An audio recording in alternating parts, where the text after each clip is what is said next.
oración. Buenas tardes, o buenos días, o un saludo a quienes nos puedan estar escuchando, nos escuchen. Empezamos con el capítulo 12 de la Génesis. En este caso se titula la Génesis mosaica y hablamos sobre los 6 días contenidos en la Biblia, y hablaremos también del paraíso perdido. Y puesto que el capítulo 1 y el 1-2 son, desde mi punto de vista, complicados de resumir, los vamos a leer directamente del texto, ¿no? Entonces vamos a ir leyéndolo poco a poco y vamos viendo cómo se describe en la Biblia la creación del mundo, ¿no? Pues vamos con el capítulo 1. Si quieres, puedo empezar a leerlo también. Adelante. Los 6 días, capítulo 1. En el comienzo Dios creó el cielo y la tierra. La tierra era uniforme y estaba completamente vacía. Las tinieblas cubrían la faz del abismo y el Espíritu de Dios se servía sobre las aguas. Dijo Dios: hágase la luz, y la luz se hizo. Dios vio que la luz estaba bien y separó la luz de las tinieblas. Dio a la luz el nombre de día y a las tinieblas el nombre de noche. Y de la tarde y de la mañana se hizo el primer día. Fijaros que la luz se crea antes que el día. Sí. Y el análisis que después nos lo hace Kardec es magistral sobre este punto. Y además conoce muy bien, es decir, la creación del mundo se determina en días, según la Biblia. Y aquí se determina muy bien qué es el día y qué es la noche.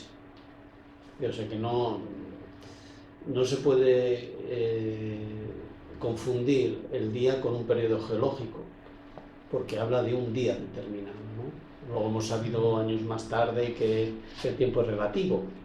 Es decir, que si fue un día, fue en un periodo geológico, estamos hablando de tiempo y el tiempo es relativo. Pero al margen de eso, pues vamos a seguir leyendo.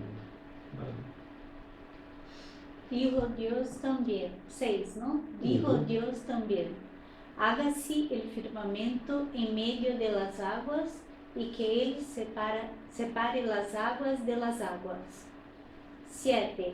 Y Dios hizo el firmamento y separó las aguas que estaban debajo del firmamento de las que estaban encima del firmamento, y así se hizo.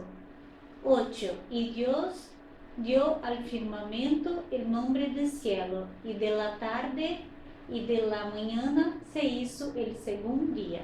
Es decir, aquí separa las aguas, es decir, en el estudio mosaico tenemos un compuesto líquido en la tierra y tenemos también un compuesto líquido en el cielo. Sí. No es atmósfera, es líquido. Es lo que aquí se determina, ¿no? Pero Sí. Esto simplemente para ir sentando las bases, Sí. y cómo luego lo vamos a comparar con los periodos geológicos, para ver si nos hace sentido.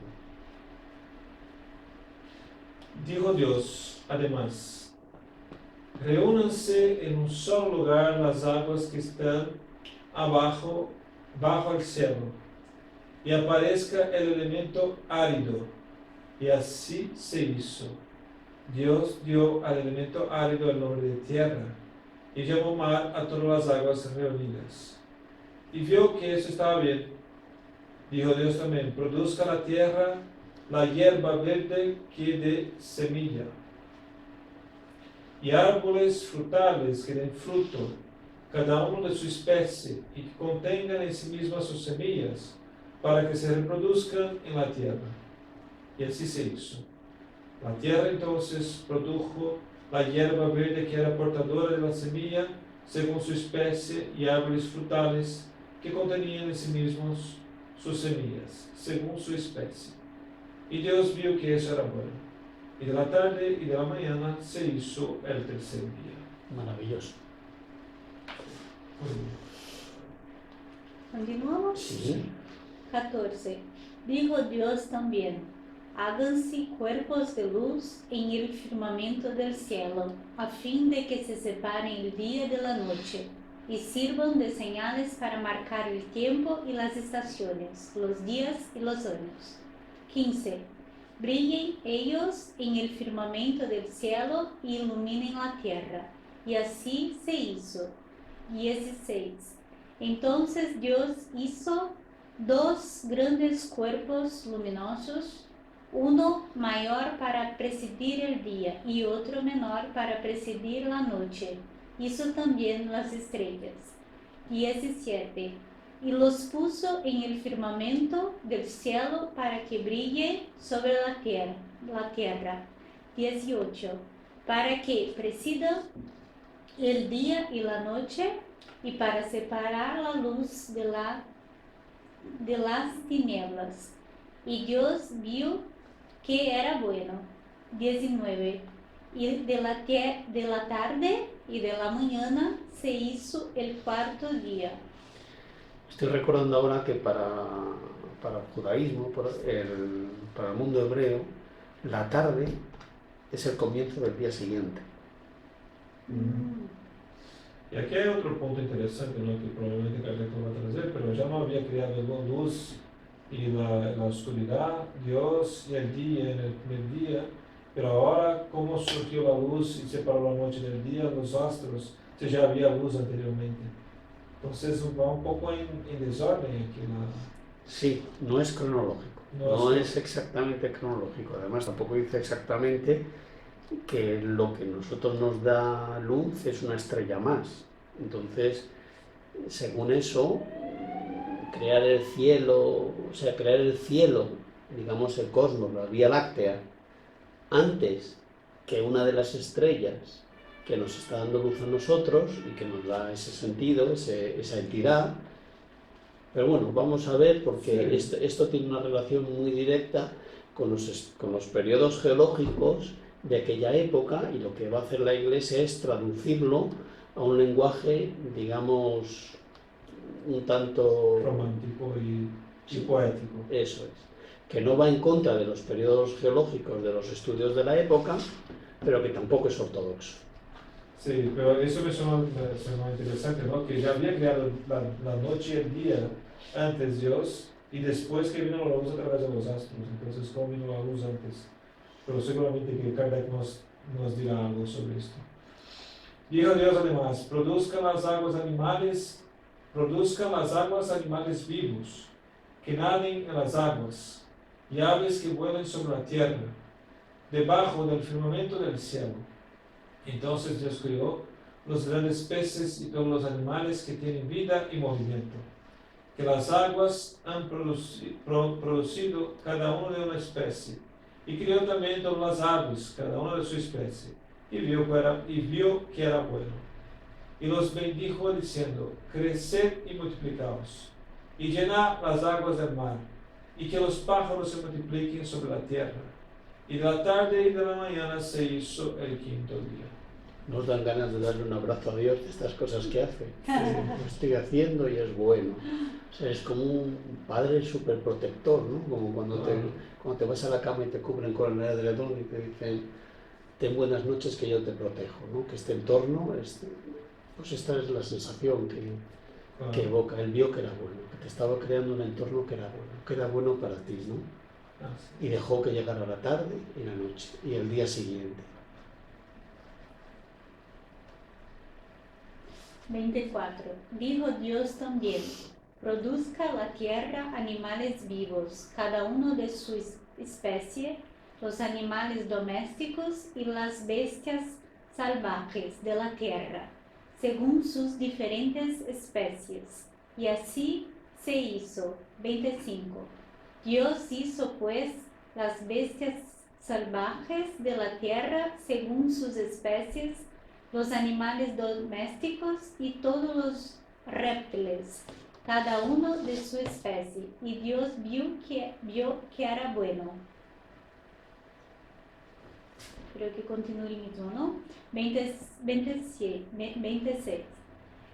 Dijo luego, hagamos al hombre a nuestra imagen y semejanza, semejanza, y que Él mande sobre los peces del mar, las aves del cielo, las bestias sobre toda la tierra y sobre todos los reptiles que se mueven en la tierra. 27. Dios entonces creó al hombre a su imagen y lo creó a imagen de Dios. Macho y hembra los creó. 28. Dios los bendijo y les dijo: creced y multiplicaos, llenad la tierra y sometedla, mandad sobre los peces del mar, sobre las aves del cielo y sobre todos los animales que se mueven en la tierra. 29. Dijo Dios además: os he dado todas las hierbas que traen su semilla a la tierra y todos los árboles que encierran en sí mismos sus semillas, cada uno de una especie, a fin de que os sirvan de alimento. 30. Y os di a todos los animales de la tierra y a todas las aves del cielo y a todo lo que se mueve en la tierra y que está vivo y animado, a fin de que tengan con que alimentarse. Y así se hizo. 31. Dios vio todas las cosas que había hecho y eran todas muy buenas. 32. Y de la tarde y de la mañana se hizo el sexto día. Hay aquí algunos aspectos que han sido, que seguramente lo sigan siendo, fuente de controversia. Una de ellas es que nos crearan a imagen y semejanza. Entonces, ¿qué es lo que abarca estas palabras? Esto es fuente de controversia, porque unos pueden pensar que es imagen y semejanza en estado físico. Nosotros tendemos a pensar que no, que la imagen y semejanza a la que estamos creados es en nuestra tendencia al bien. Dios es el bien absoluto y nosotros tendemos al bien. Y otra de las controversias es cuando nos dicen someter la tierra. Someter la tierra no es aniquilarla. Someterla es conocer las leyes que la rigen, respetarla y aprovechar los recursos en favor. Pero tratar a la tierra como una madre, como un lugar que nos da cobijo.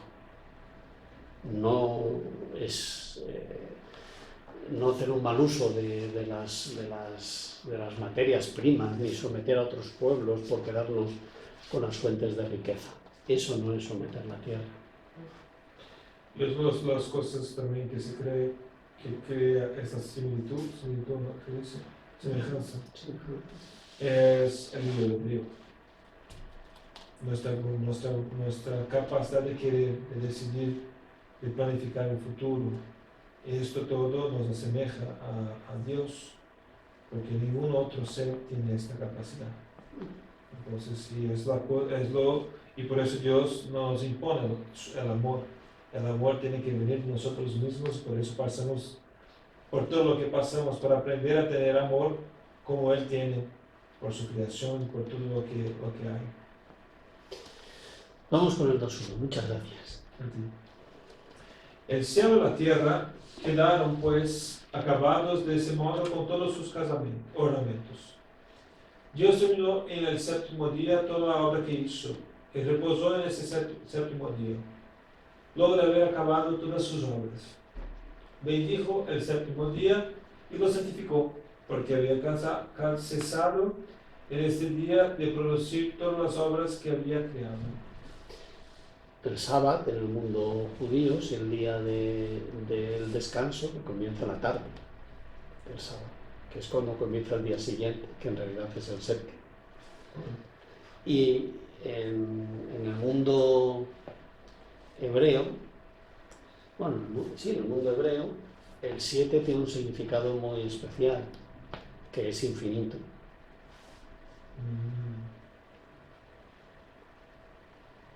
Vamos a ver.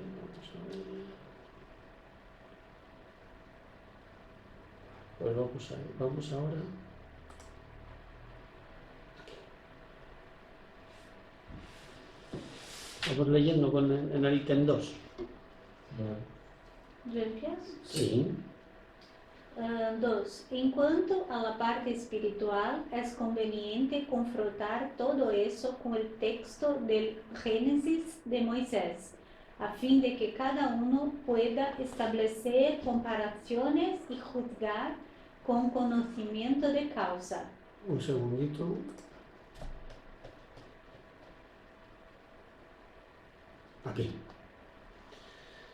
Aquí lo que vamos a hacer es comparar los periodos geológicos con la Génesis, para ver qué similitudes hay.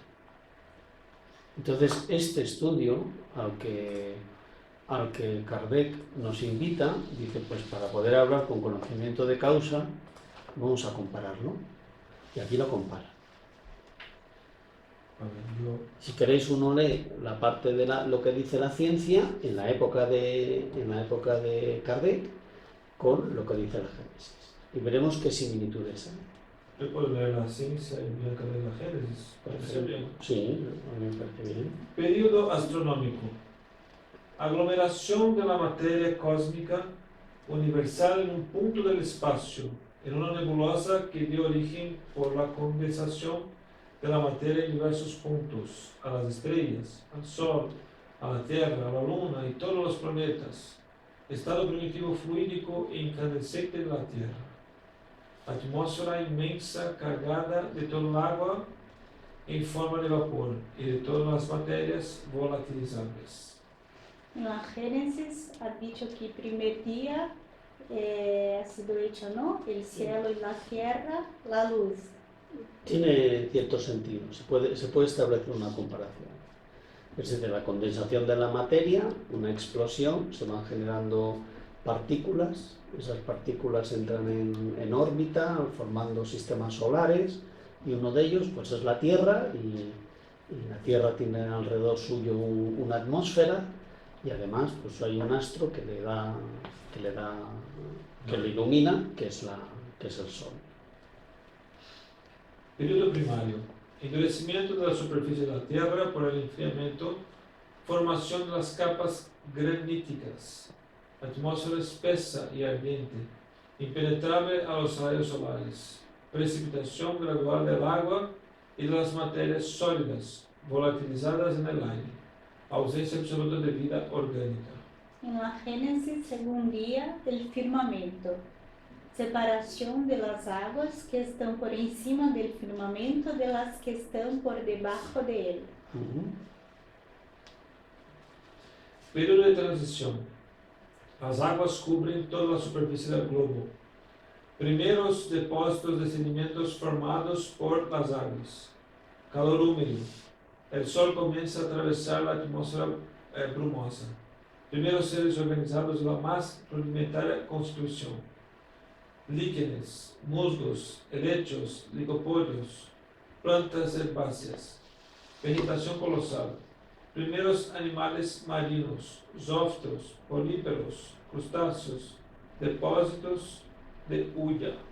Génesis, tercer día. Las aguas que están debajo del firmamento se reúnen. Aparece el elemento árido, la tierra y los mares, las plantas. Período secundario. Superficie de la Tierra poco accidentada. Aguas poco profundas y pantanosas. Temperatura menos cálida, atmósfera más purificada. Considerables depósitos de calcáreos por las aguas. Vegetación menos colosal. Nuevas especies, plantas leñosas, primeros árboles. Peces, cetáceos, moluscos, grandes reptiles, acuáticos y anfibios. En la Génesis, cuarto día, el sol, la luna y las estrellas. Aquí no parece que haya una comparación. No lo veo. Período terciario.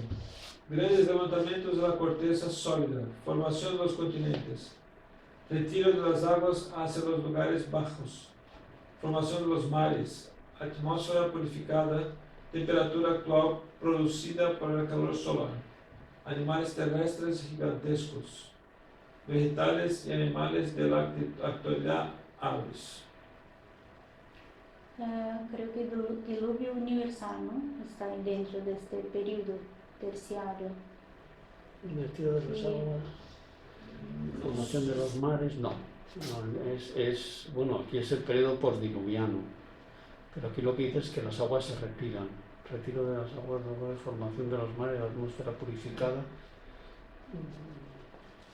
Sería entre este Diluvio periodo y universal. este, porque en realidad el periodo diluviano no se considera un periodo en sí mismo, porque ya estudiamos que no fue en toda la tierra, sino solamente en la zona de Mesopotamia.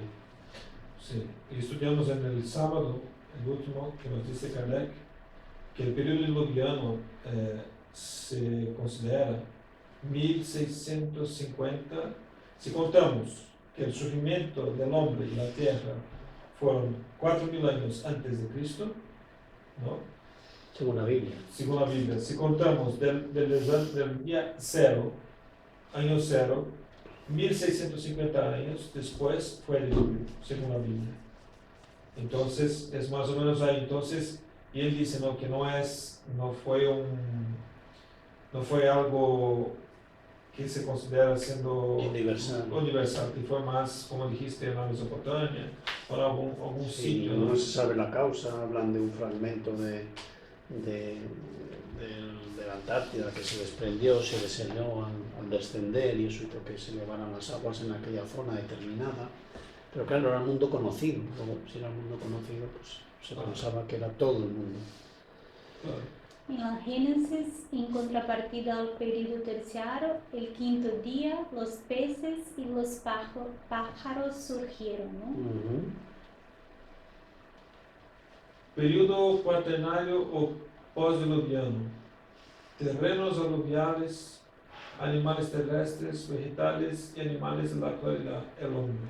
Sexto día, los animales terrestres, el hombre en la Génesis. Aquí sí, ¿no? Aquí sí hay una similitud. Vamos con el texto. Sería un error suponer que basta con que se sustituyan los 6 días de 24 horas de la creación bíblica por 6 periodos interminables. Pues sí, es un error. Acabamos de ver que no confronta siempre. En algunos casos sí, en otros no. Claro. Yo, Uh-huh. que el número de 6 periodos geológicos es arbitrario, visto que se elevan a más de 25 las formaciones perfectamente caracterizadas. Ese número apenas determina las grandes fases generales. Solo fue dotado al comienzo para ordenar las cosas tanto como se pudiera, de acuerdo con el texto bíblico. Biblia. A eso se debió que los autores de la mayor parte de las teorías cosmogónicas, con el propósito de facilitar su aceptación, se esforzaron por conservar la concordancia con el texto sagrado. Es decir, que fueron los científicos los que trataron de adaptar sus descubrimientos hasta lo que llegaba a mediados del siglo XIX a lo que Moisés había dicho que era la formación de la tierra, es decir, no entrar en confrontación directa, pero también así facilitar la difusión y el conocimiento. La geología, que toma como único punto de partida la formación de los terrenos graníticos, no incluye en el cómputo de los periodos del estado primitivo de la Tierra. Tampoco se ocupa del Sol, de la Luna, de las estrellas, y del conjunto del universo que pertenecen a la astronomía. Uh-huh. El cuadro ya lo acabamos de ver. Los 6 días, yo sigo por eso, los 6 días no se corresponden de manera rigurosa. La concordancia más notable es la de la sucesión de los seres orgánicos, que es casi la misma, así como la de la aparición del hombre en el último término. La palabra hebrea yom, traducida por día, a continuación, la referencia a la tarde y a la mañana como limitaciones de cada uno de los 6 días, da lugar Aquí se supone que Moisés ha querido referirse a días comunes. Dio a la luz el nombre de día y a las tinieblas el nombre de noche. Y de la tarde y de la mañana se hizo el primer día. ¿Cuál es mi interpretación? Mi interpretación es que igual que Moisés recibió de forma mediúnica la comunicación de los 10 mandamientos, esto le fue dicho de la misma manera, aparte de que él tuviera conocimientos previos, que veremos más adelante, y se le tradujese de esa forma, de una forma que pudiera entenderse, que pudiera trasladarse a la sociedad de aquella época. Según Moisés, la creación todo era milagroso. Uno de los puntos más criticados del Génesis es la de la creación del sol después de la luz. Según el propio Moisés, en esa época no había más que plantas, que pese a todo, no habrían podido crecer y multiplicarse sin la acción del calor solar. La aseveración de Moisés es absolutamente exacta. Aquí es donde vamos al comentario que hacías tú. Sin embargo, Kardec dice, es exacta. Sí. Es falsa cuando lleva a creer que la Tierra fue creada antes del Sol, antes que el Sol. Al estar sujeta al Sol por su movimiento de traslación, la Tierra debió de ser creada después de este. Eso es lo que Moisés no podía saber, ya que ignoraba la ley de gravitación. La ley de gravitación, que es la atracción que hace el Sol sobre la Tierra, que provoca que gira alrededor de él. Sin embargo, no sabía, porque había otros astros. Por eso dice Moisés que es exacta. Esa misma idea se encuentra en la Génesis según los antiguos persas. En el primer capítulo de la Bendidad, al escribir el origen del mundo, expresa Olmus, y crearon la luz que fue a iluminar al sol, la luna y las estrellas. Diccionario de Mitología Universal. Probablemente Moisés conociera estas fuentes de datos. Como los hombres de su época creían en la solidez de la bóveda celeste, casi como en los reservatorios, así como en los reservorios superiores de las aguas, dijo Dios, hágase el firmamento en medio de las aguas, y que él separe las aguas de las aguas. Dios hizo el firmamento y separó las aguas que estaban debajo del firmamento de las que estaban encima del firmamento. Muy bien, pues si queréis lo dejamos aquí. Vale. Pero me gustaría que leyéramos una cosa. No, vamos a continuar porque estamos muy cerca y hay un párrafo que me gustaría leer. Vamos a continuar, aunque sean las 9. ¿Quieres leer tú que lees más rápido? Yo. Nosotros, sí. Moisés atribuye esas palabras al propio Dios. Ahora bien, ya que éstas expresan un hecho notoriamente falso, tenemos dos opiniones. O Dios se equivocó en el relato que hizo de su obra, o ese relato no es una revelación divina. Como la primera suposición no es admisible, se debe concluir que Moisés se limitó a expresar sus propias ideas. Es decir, que es un conglomerado entre las comunicaciones que pudiera haber recibido, la formación que él mismo tenía y su propia opinión. Moisés se aproxima un poco más a la verdad cuando dice que Dios hizo al hombre con el lodo de la tierra.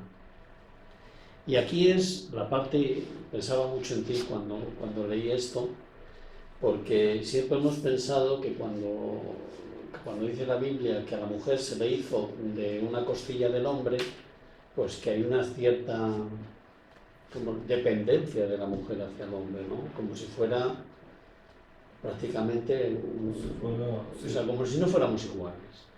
Pues a mí me ha sorprendido, y para bien, el análisis que hace Kardec de este punto. Me parece magistral y por eso nos vamos a alargar un par de minutos. Vale. ¿Quieres que lo lea?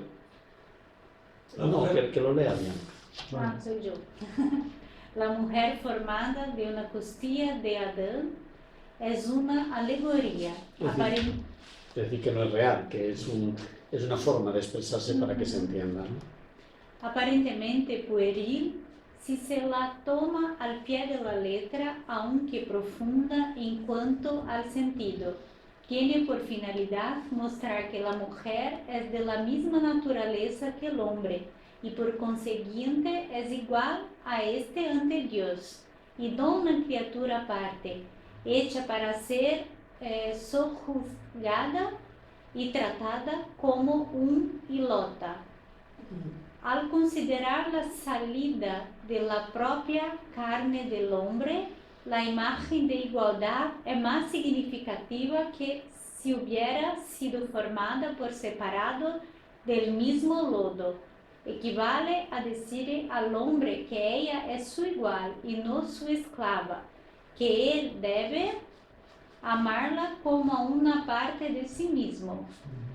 Ah, muy interesante. Nunca lo había visto desde ese punto de vista. Es verdad. Es decir, si hubiera cogido dos trozos de lodo distintos, entonces seríamos distintos, pero es como si coges arcilla y coges parte de esa arcilla para hacer al hombre y parte de esa arcilla para hacer a la mujer. Están creados del mismo lodo, del mismo elemento. Me parece magistral, Genial. me parece un análisis magistral. Pues lo dejamos aquí y paramos aquí esto.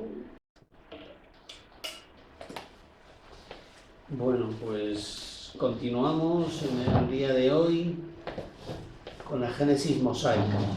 Vimos la parte de los 6 días, vimos cómo se parecía esta definición de esta separación de los 6 días en crear la tierra a las eras. Y hoy vamos a terminar unas similitudes que nos dice Kardec que son inducidas, precisamente para que se parezcan. Y vamos a ver ahora la parte del paraíso perdido, ¿no? Que es el ítem, y nos quedamos en el ítem 12. Y Kardec nos dice lo siguiente.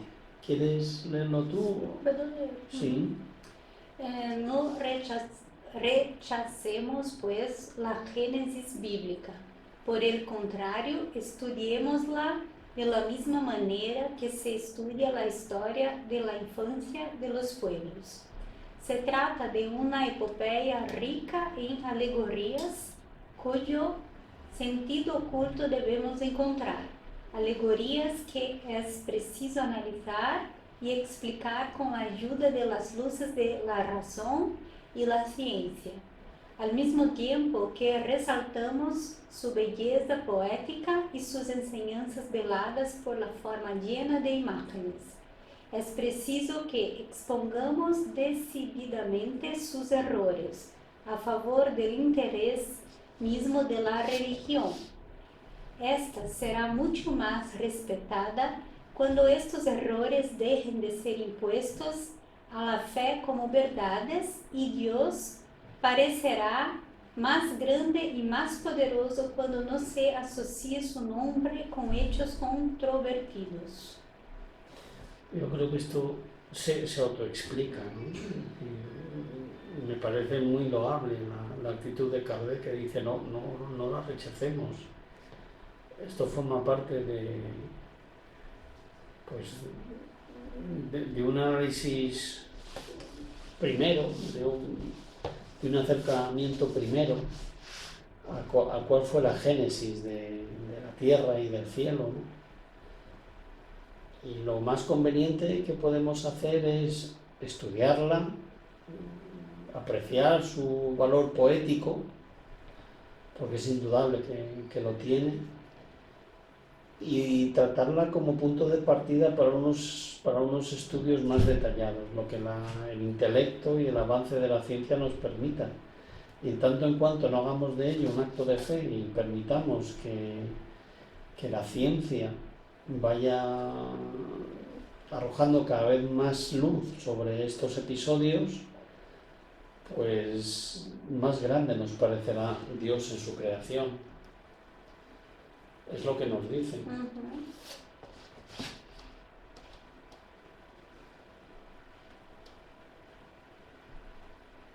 El paraíso perdido.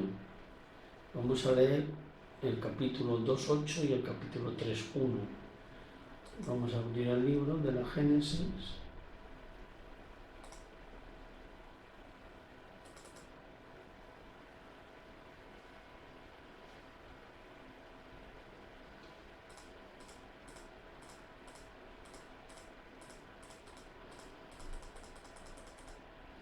Es en el capítulo 13, no, perdón, capítulo 12, página 242, 258, debemos andar muy cerca. No, esta es la primera parte. Aquí es donde comparábamos los 6 días. ¿Me lo he pasado ya hacia arriba? No. Capítulo 1. Sí. Era la tabla esta. 2.8. Solo por recordar. ¿Ves? Las eras, con la ciencia, los periodos, las eras, con los días, de los que nos dice la Biblia, la Génesis mosaica, que se creó la tierra, que eso lo vimos en la aula pasada. Entonces nos vamos, capítulo 2, 8. ¿Leo yo? Sí, si quieres, sí.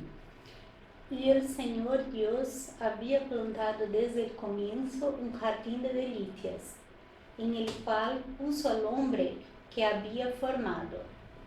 El Señor Dios también hizo que brotara de la tierra toda especie de árboles hermosos a la vista y cuyo fruto era agradable al paladar. Y en medio del paraíso el árbol de vida, como el árbol de la ciencia del bien y del mal. ¿Cómo se dice en español? Jehová. Jehová Elohim hizo salir de la tierra min Adama, todo árbol hermoso a la vista y bueno para comer, y el árbol de vida. No sé cómo se dice eso. No te falta que lo veas. En medio del jardín, y el árbol de la ciencia del bien y del mal. Podemos leer, si quieres, estos apéndices o podemos continuar, lo que te prefieras. A continuación de algunos versículos se encuentra la traducción literal del texto hebreo, que expresa más fielmente el pensamiento primitivo. El sentido alegórico se destaca así más claramente.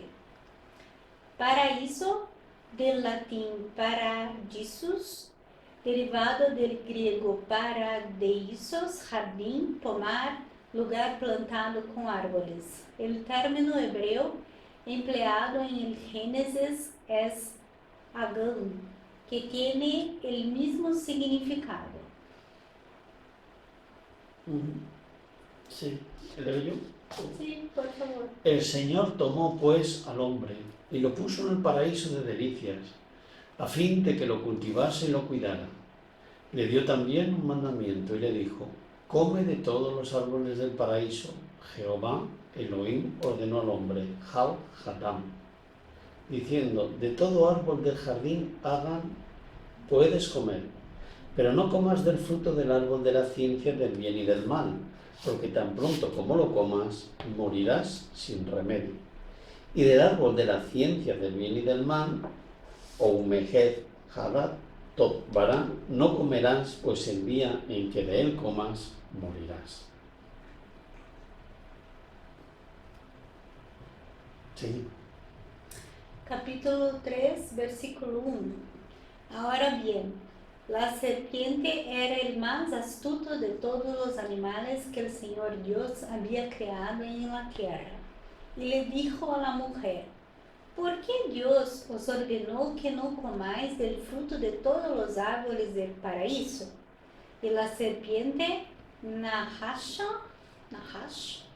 era más astuta que todos los animales terrestres que había hecho Jehová Elohim, la cual dijo a la mujer, el Haisha: ¿Cómo es que Elohim os ha dicho, no comáis de ningún árbol del jardín? La mujer respondió, comemos de los frutos de todos los árboles que están en el paraíso. Dijo ella, la mujer, a la serpiente, podemos comer del fruto, mi pere, de los árboles del jardín, pero del fruto del árbol que está en medio del paraíso, Dios nos ordenó que no comiésemos de él y que no lo tocásemos para que no corramos peligro de muerte. La serpiente replicó a la mujer, de ninguna manera moriréis. Es que Dios sabe que tan pronto como hayáis comido de este fruto, vuestros ojos se abrirán y seréis como dioses, conocedores del bien y del mal. La mujer consideró entonces que el fruto de aquel árbol era bueno para comer, que era apetecible y agradable a la vista, y tomando de él lo comió, y se lo dio a su marido, quien también comió.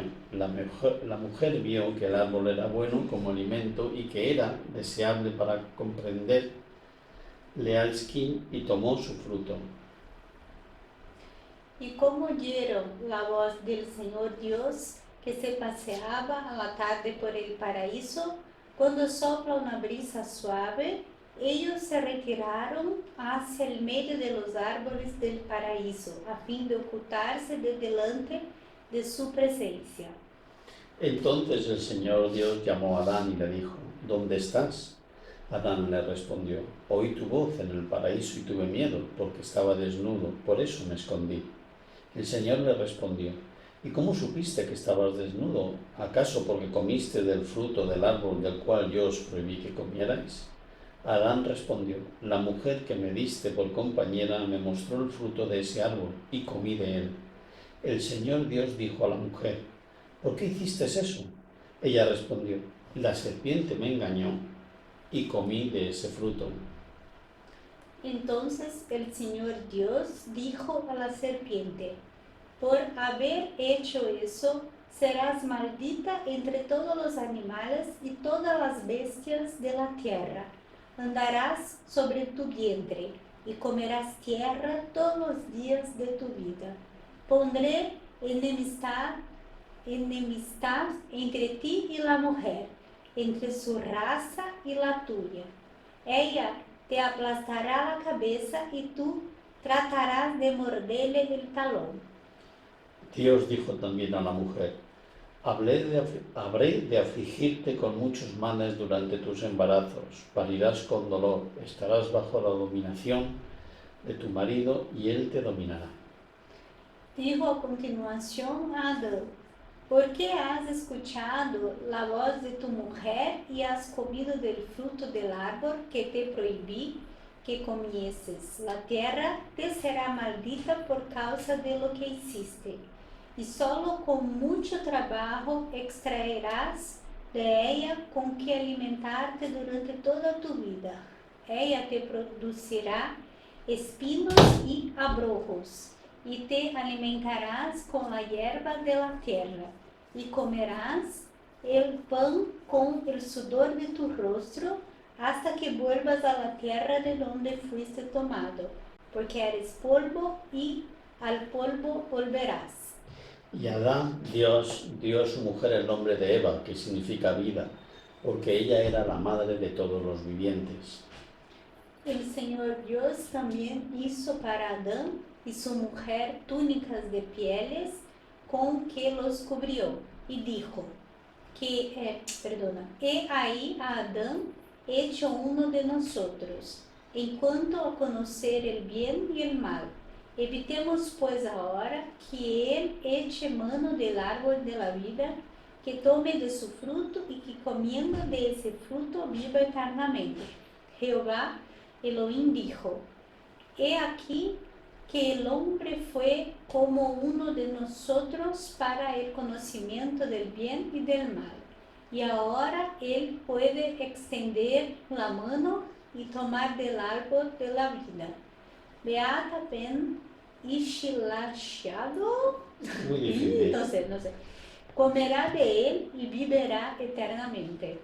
El Señor Dios lo hizo salir del jardín de delicias a fin de que fuese a trabajar en el cultivo de la tierra de donde fue tomado. Y habiéndolo expulsado, colocó querubines delante del jardín de delicias, los cuales hacían brillar una espada de fuego para guardar el camino que llevaba al árbol de la vida. Bajo una imagen pueril y hasta ridícula, si nos atuviera... Segundito. Bien. Bajo una imagen pueril y hasta ridícula, si nos atuviéramos a la forma, la alegoría a menudo oculta grandes verdades. A primera vista, habrá una fábula más absurda que la de Saturno, el dios que devoraba piedras confundiéndolas con sus hijos. Con todo, al mismo tiempo, cuánta filosofía y cuánta verdad hay en esa figura si le buscamos el sentido moral. Saturno es la personificación del tiempo, como todas las cosas son obra del tiempo. Él es el padre de todo lo que existe, pero también todo que destruye con el tiempo. Saturno devorando piedras es el símbolo de la destrucción producida por el tiempo, de los cuerpos más duros que son sus hijos, puesto que se formaron por el tiempo. ¿Y quién escapa, según esta misma alegoría, a semejante destrucción? Solamente Júpiter, símbolo de la inteligencia superior, del principio espiritual, que es indestructible. Esa imagen es incluso tan natural que, en el lenguaje moderno, sin alusión a la antigua fábula acerca de una cosa que finalmente se deterioró, se dice que ha sido devorada por el tiempo, carcomida, devastada por el tiempo. Toda la mitología pagana no es en realidad más que un gran cuadro alegórico de las diversas caras, buenas y malas, de la humanidad. Para quien busca su sentido, se trata de un curso completo de la más profunda filosofía, como sucede con las fábulas modernas. Lo absurdo residía en que se tomara la forma por el fondo. Esto yo creo que es la clave. Si tú crees que la forma en la que te lo cuentan, porque lo utilizan como utilizaba Jesús, parábolas para contarte algo, y lo que te quieren contar es un mensaje, y para eso utilizan una serie de herramientas. Entonces, confundir esas herramientas y pensar que eso es literalmente así, eso es lo que nos dice Kardec que sería absurdo. Hay que quedarse con el mensaje. ¿Y cuál creo yo que es uno de los grandes problemas de la Biblia? Que la Biblia se escribió hace un tiempo, entonces se utilizan alegorías, imágenes, parábolas. Entonces unas veces en la Biblia te dicen hay que tomarlo de forma literal y otras veces no, y eso crea gran confusión entre los creyentes. Una gran parte de esas confusiones y de esas imágenes, alegorías, profecías no, parábolas, dan sentido al libro del Evangelio, según el Espiritismo, porque lo que trata esa parte de la doctrina es de clarificar un poco mejor todo aquello que no se pudo clarificar antes, porque a nivel cultural de las personas a quien estaba dirigido no lo hubieran entendido, o porque simplemente no era el momento adecuado de entrar en un detalle mayor, ¿no? Pero ahora nos encontramos con un libro que nos dice la Iglesia que es inamovible y que además es la palabra de Dios. Y ahí nos encontramos con el brete de decir, bueno, es la palabra de Dios, pero es que la ciencia nos está diciendo que la Tierra no tiene 4.000 años, que tiene mucho más. Entonces, ¿qué hacemos? Pues lo que hacemos es lo que dice Kardec. Estuvo escrito en un momento determinado para una población determinada, ha pasado un tiempo, la ciencia avanza y en la medida en que vayamos enriqueciendo estas alegorías con los descubrimientos de la ciencia, estaremos haciendo un Dios más grande. ¿Por qué? Porque es mucho más perfecto todo lo que ha creado. Y nos volvemos aquí. El 16 dice: Adán es la personificación de la humanidad. Su falta individualiza la debilidad del hombre, en quien predominan los instintos materiales a los que en él no sabe resistirse. Es decir, es una figura, una personificación. Adán representa al hombre que no sabe reprimirse, que no sabe resistirse ante sus pasiones, ante sus egoísmos, ¿no? Que son especialmente el egoísmo, nos dicen los espíritus. Fenelón, en concreto, que es el mayor de nuestros errores, ¿no? Es la base de muchos otros que cometemos. Y pasamos, si quieres, a ver el árbol, ¿no? Cómo lo interpreta. Dice: el árbol, como árbol de la vida, es el emblema de la vida espiritual, como árbol de la ciencia. Representa la conciencia del bien y del mal, que el hombre consigue mediante el desarrollo de su inteligencia y de su libre albedrío, en virtud del cual elige entre uno y otro. Resalta el momento en que el alma del hombre deja de ser guiada únicamente por los instintos, toma posesión de su libertad y asume la responsabilidad de sus actos. Es decir, que cuando el hombre come del fruto del bien y del mal, la interpretación que aquí se le da es que deja de tener esos instintos primarios y busca la inteligencia, busca tener sentido crítico de las cosas. El fruto del árbol simboliza el objeto de los deseos materiales del hombre. Es la alegoría de la codicia y de la concupiscencia. Resume en una sola figura las motivaciones de la tendencia del mal. Comerlo es sucumbir a la tentación.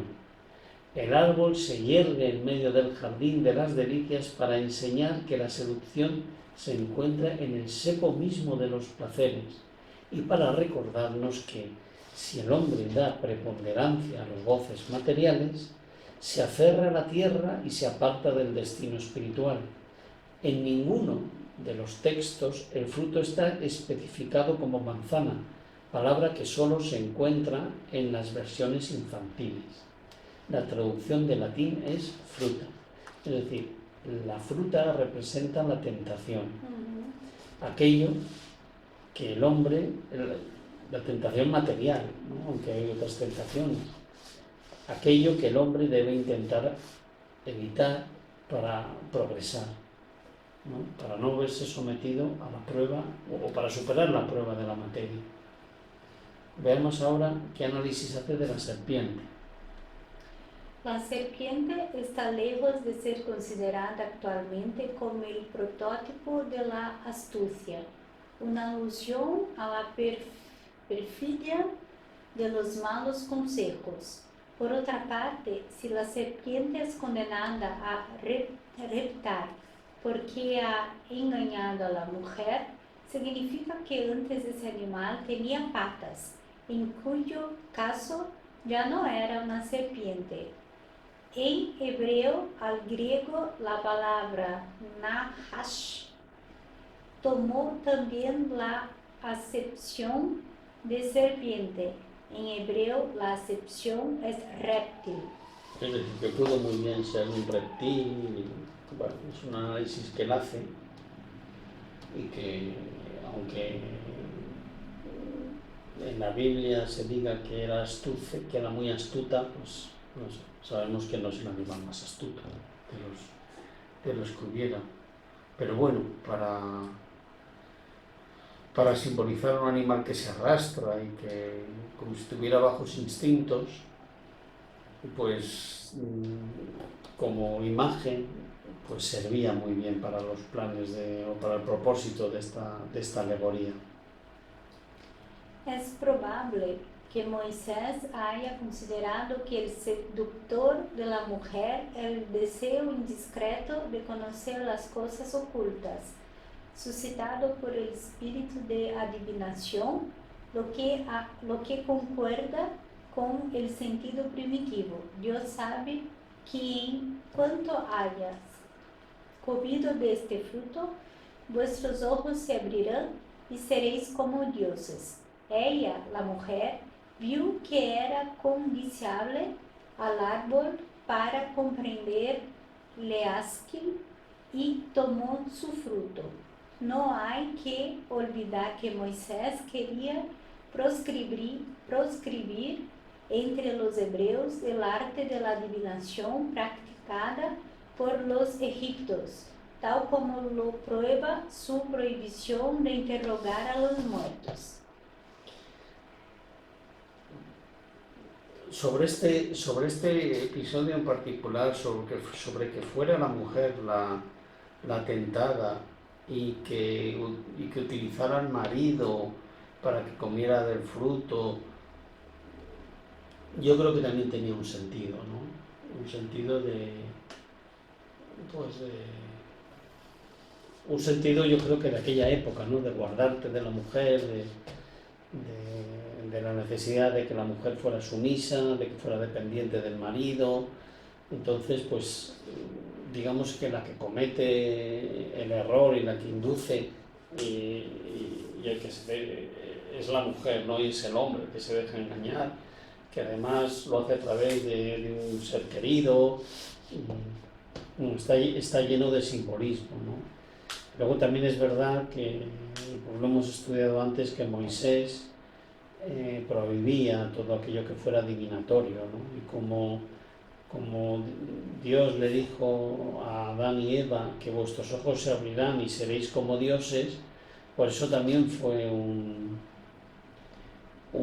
aliciente para la mujer o un motivo más para comer del fruto, ¿no?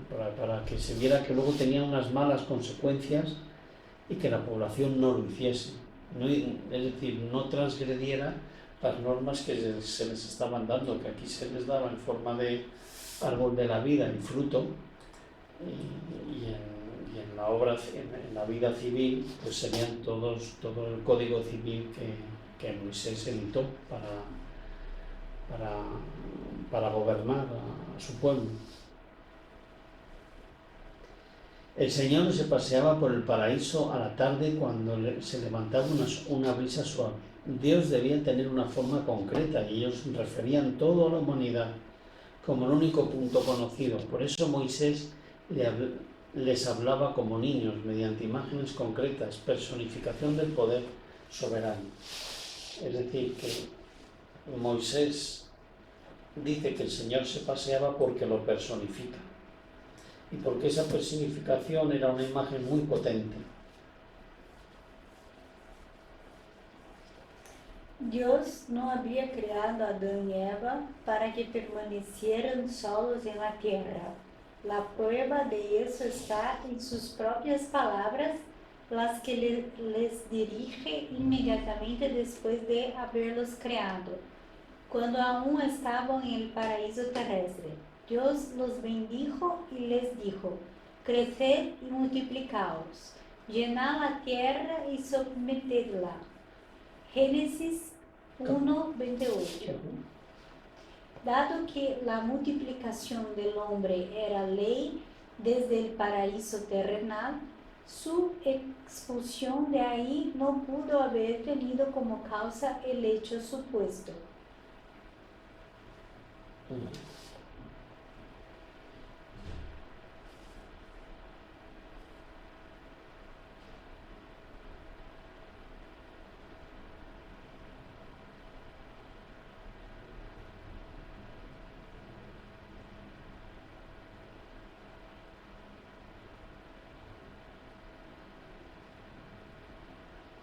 Lo que dice, lo que yo entiendo que quiere decir que el hecho mismo de la multiplicación, de que tuvieran hijos, no pudiera haber sido una causa de la expulsión, pero eso ya lo hemos visto que no es así, ¿no?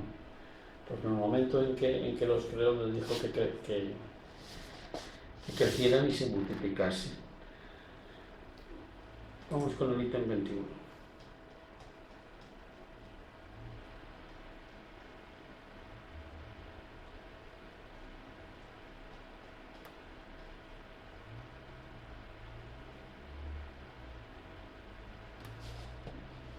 ¿Lo leo yo?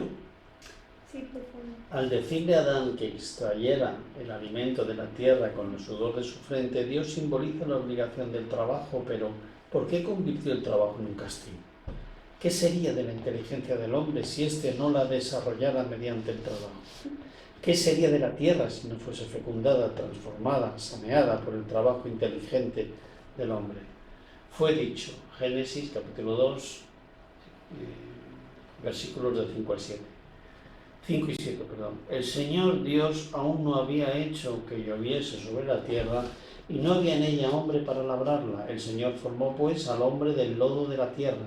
Estas palabras próximas a estas otras, probad la tierra, prueban que el hombre estaba destinado desde su origen a ocupar la totalidad de la tierra y a cultivarla. Prueban además que el paraíso no era un lugar circunscrito a una determinada región del globo.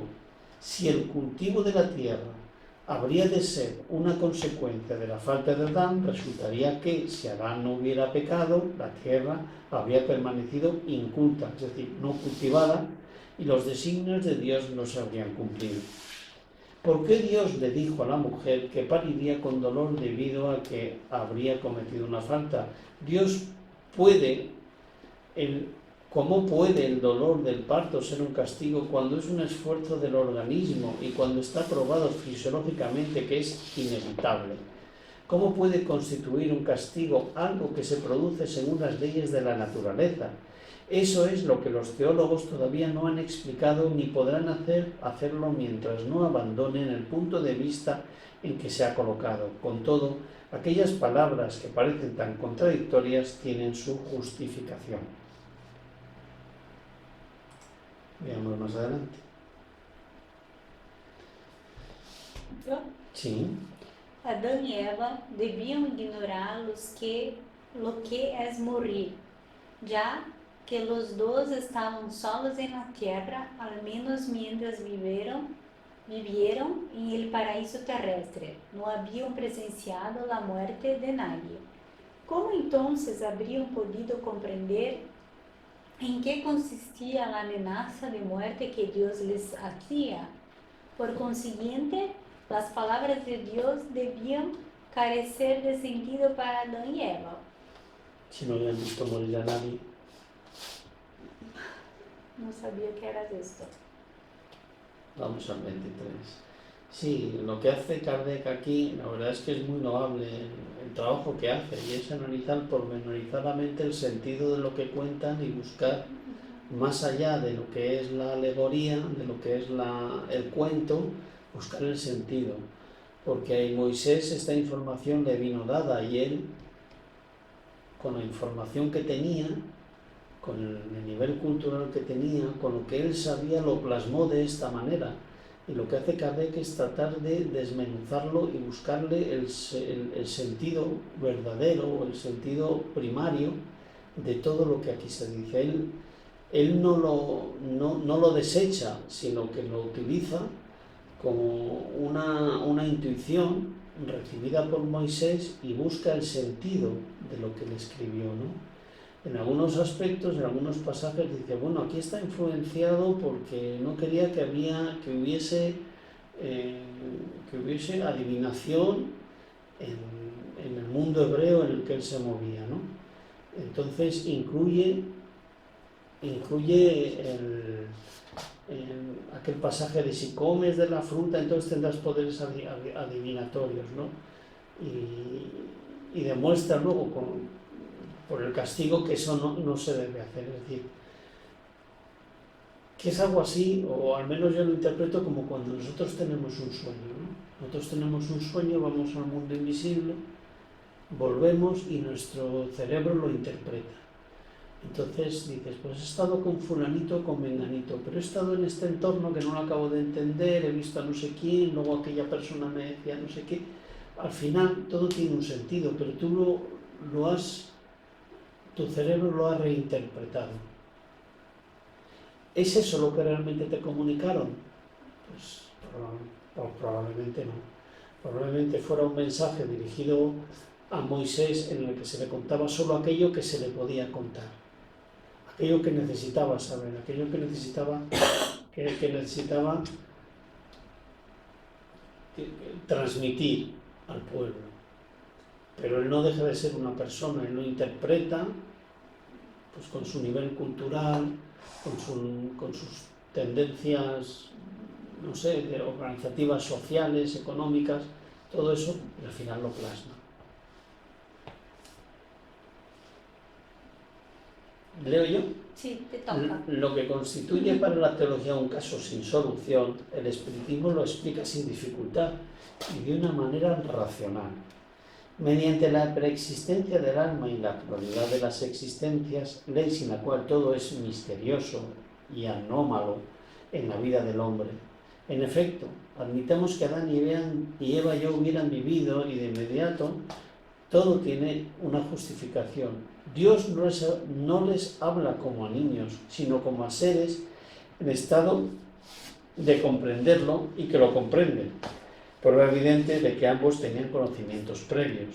Admitamos además que hubiesen vivido en un mundo más adelantado y menos material que el nuestro, donde el trabajo del espíritu sustituía al del cuerpo, que por haberse rebelado contra la ley de Dios, representada en la desobediencia, hubieran sido excluidos de allí y exiliados como un castigo en la tierra, donde el hombre, por la naturaleza del globo, está obligado a un trabajo corporal. Y entonces reconoceremos que Dios tenía razón cuando les dijo: en el mundo al que iréis a vivir de ahora en adelante, cultivaréis la tierra y de ella extraeréis el alimento con el sudor de vuestra frente, y la mujer parirás con dolor, porque esa es la condición de ese mundo. Y entonces el mensaje que le hubiera dado de morirás tendría sentido si es que hubieran tenido vidas anteriores. De tal modo, el paraíso terrenal, cuyos vestigios han sido buscados infructuosamente en la tierra, era la imagen del mundo feliz donde Adán había vivido, o más bien donde había vivido la raza de los espíritus que él representa. La expulsión del paraíso marca el momento que esos espíritus vinieron a encarnar entre los habitantes de nuestro planeta, y el camino de sustitución fue la consecuencia de esa expulsión. Es decir, algo como lo que nos cuentan en Camino de la Luz. El ángel, armado con la espada llameante que defiende la entrada del paraíso, simboliza la imposibilidad en que se encuentran los espíritus de los mundos inferiores de penetrar en los mundos superiores antes de que lo merezcan por su purificación.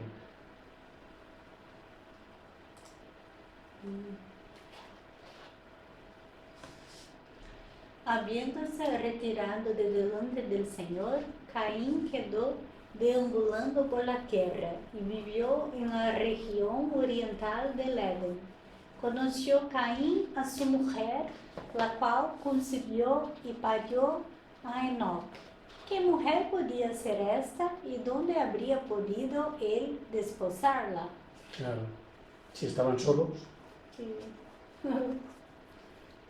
La presencia de tus habitantes se destaca igualmente en estas palabras de Caín: seré un fugitivo y un vagabundo, y cualquiera que me encuentre me matará, así como de la respuesta que Dios le dio.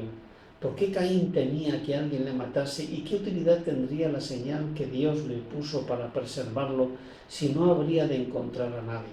Ahora bien, si había en la tierra otros hombres además de la familia de Adán, significa que esos hombres estaban allí antes que él. ¿De dónde se deduce esta consecuencia? Extraída del texto del Génesis. Adán no es el primero ni el único padre del género humano. Adán tuvo su tercer hijo, que se llamó Set, luego de cuyo nacimiento vivió aún, según la genealogía bíblica, 800 años y engendró más hijos e hijas. hacían falta los conocimientos que el espiritismo acerca de las relaciones del principio espiritual con el principio material, acerca de la naturaleza del alma, de su creación en estado de simplicidad y de ignorancia, de su unión con el cuerpo, de su indefinida marcha progresiva a través de sucesivas existencias y a través de los mundos. Perfecto. La verdad que se hace denso, o por lo menos a mí se me hizo denso todo este análisis que Kardec hace, pero la verdad es un trabajo muy minucioso. Es interesante porque en paralelo, mucha gente sabe que claro, todo se trata, es un lenguaje alegórico, metafórico, pero creo que la gran mayoría, aún más del pasado, ¿no? Mis abuelos, por ejemplo, mis bisabuelos que leían la Biblia, que se creían fielmente en lo que estaba ahí, literalmente. Claro. Entonces, es interesante porque el espiritismo te hace pensar en estas cosas, que claro, tenemos que tener en cuenta, pero darle la importancia y la interpretación que realmente tiene, ¿no? Porque el espiritismo nos hace pensar, sabemos que el hombre ha surgido mucho antes de 4.000 años, que la tierra era habitada no solo por la familia de Adán y Eva, que la serpiente no podía hablar, ¿no? Pero que eso todo es una alegoría que traemos a los días actuales para, probablemente la Biblia ha traído para enseñar el poder de Dios, entre comillas, porque es para un poco para traer miedo a la gente que no obedeciera a la iglesia o a Dios, a la palabra de Dios que supuestamente estaba ahí en la palabra de la iglesia. Entonces es un poco esto, entonces tenemos que tener este raciocinio para saber lo que es cierto, que no es cierto, las enseñanzas que tiene por detrás de eso, que sobre todo es, claro, Dios es onipotente, onipresente, Dios, hoy en día sabemos que Dios sabe lo que vamos a hacer nosotros. Aunque tenemos nuestro libre albedrío, Dios tiene su poder gigante, como digo, un poder infinito, y sabe lo que va a ocurrir hoy, mañana, que va a pasar, se va a haber guerra, si no, pero nos deja, porque siempre tiene la esperanza en nosotros, ¿no?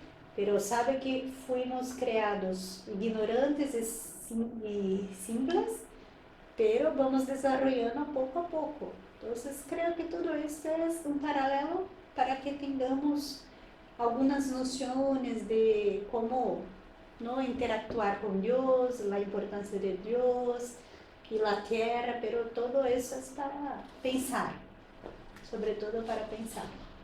Sí. Es necesario contextualizarlo con lo que tú dices, justo lo que tú dices, ponerlo en su momento, analizar quién lo recibió, cuáles eran sus influencias, qué otras pretensiones o qué otros cargos tenía dentro del mundo hebreo. Efectivamente. Y como tú dices, hasta no leer esto, un análisis tan pormenorizado, probablemente la Iglesia Católica lo haya hecho, haya analizado todo esto, pero desde luego todos estos componentes de que no eran los primeros habitantes de la Tierra, los componentes de que pudiera haber vidas sucesivas, todos estos componentes que tomamos de la doctrina espírita y que encajan dentro de toda esta historia, de esta alegoría, con una alta, a no ser que piense la Iglesia Católica una cosa y promulgue otra, todos estos componentes ellos no los emplean. Luego, como dice Kardec, muchas cosas que son muy difíciles de explicar o imposibles de explicar para otras convicciones, para otras filosofías, para el espiritismo es muy fácil. Y hace sentido, no tiene sentido. Porque yo misma he aprendido con mis bisabuelos, con el padre de mi parroquia, de mi iglesia, que no podía contestar. Lo que estaba escrito ahí era lo correcto. Dios, sí. Y no puedo contestar, si no voy al infierno. Pero claro, esto es mucho así de como hemos visto que es baseado en la ley mosaica. Entonces, Moisés ha traído esta enseñanza muy dura, muy rudimentar, porque el pueblo era muy duro, muy rudimentar. Entonces, requería esta imposición de reglas, ¿no? No puede contestar, es así porque es así ya. Pero hoy en día no, la ciencia ha venido para traernos nuevos hechos, la iglesia ya viene con cosas distintas, poco a poco cambiando, las otras filosofías van añadiendo cosas, entonces esto va cambiando poco a poco. Sí, el otro día escuchaba a un párroco, estaba escuchando mi esposa misa en casa, hay un párroco que le gusta mucho, y decía, la iglesia no hace más cosas porque no tiene personas que lo hagan, o sea que están faltos de recursos, ¿no? Para mantener toda la infraestructura, yo lo estoy viendo en mi pueblo, el pueblo de mi esposa, que tiene 200 y pocos habitantes, en verano se está encontrando con que no tienen párroco que vaya a cantar misa. Entonces vienen unas mujeres del pueblo de al lado, pero claro, no pueden consagrar. Es decir, es algo que poco a poco se está extinguiendo. Y cuando vas por los pueblos de Castilla y ves que todo pueblo, por pequeño que sea, tiene una iglesia y tiene una ermita, es decir, la presencia de la Iglesia Católica en todos estos pueblos que ahora están casi deshabitados ha sido enorme, enorme, enorme. Y cuando ves los castillos que están derruidos y al lado con las mismas piedras han hecho a veces han llegado a hacer hasta una catedral. Pero bueno, digamos que han hecho a lo mejor una iglesia muy grande. Pues ahí ves el poder que ha tenido la iglesia, el movimiento, ¿no? tan enorme que la iglesia ha tenido y que poco a poco va a menos. Como dice Kardec, a veces es más conveniente que un movimiento se acabe para empezar uno nuevo que no sembrar sobre unas bases en las que te va a ser mucho más complejo. Sí. Muy bien, pues finalizamos y el próximo día nos vamos con el capítulo 12 del cielo y el infierno. Pues, un abrazo a todos y hasta el próximo día.